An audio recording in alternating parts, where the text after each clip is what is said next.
नन्ही सी आंखें और मुड़ी हुई उंगलियां थी। यह बात तब की है जब दुनिया मेरे लिए सोई हुई थी। नंगे से शरीर पर नया कपड़ा पहनता था। त्योहार की समझ ना थी लेकिन फिर भी मेरे साथ मनाता था। घर में खाने की कमी थी फिर भी मेरे लिए एफडी में पैसे जोड़ रहा था। उसके खुद के सपने अधूरे थे और वो मेरे लिए सपने बुन रहा था। यह बात तब की है जब दुनिया मेरे लिए सोई हुई थी। वक्त कटा साल बना पर तब भी सबसे अनजान था, पर मैं फिर भी उसकी जान था।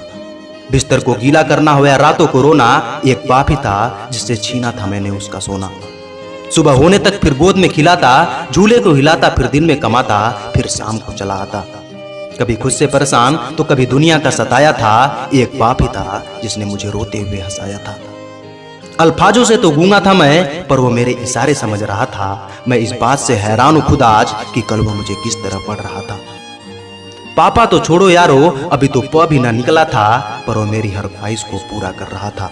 और मैं भी उसके लाड़ प्यार में अब ढलने लगा था। घर से वह निकल न जाए उसके कदमों पर नजरें रखने लगा था।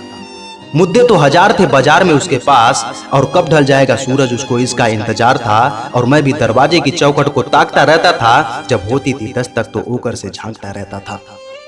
तब देखकर उसकी शक्ल मैं दूर से चिल्लाता था। जो भी इशारे सारे मुझे आते थे उससे उसको अपने करीब बुलाता था। वह भी छोड़ छाड़ के सब कुछ मुझे अपने सीने से लगाता था। कभी हवा में उछालता था तो कभी करतब दिखाता था। मेरी एक मुस्कान के लिए कभी हाथी तो कभी घोड़ा बन जाता था। और सो सकूं रात भर सुकून से, इसलिए पूरी रात एक करवट में गुजारता था। पर बचपन शायद सो चुका था और अब मैं बड़ा हो चुका था। बातें कुछ भूलने लगा था।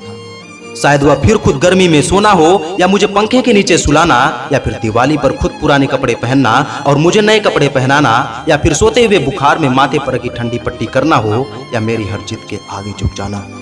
वह बचपन था, वह गुजर गया, और मैं इस नजम का कोई नाम नहीं रख पाया, क्योंकि मैं बाप को एक लफ्ज में बता नहीं पाया। दोस्तों, अगर वीडियो पसंद आई हो तो लाइक करें, कमेंट करें, शेयर करें और चैनल को सब्सक्राइब जरूर करें।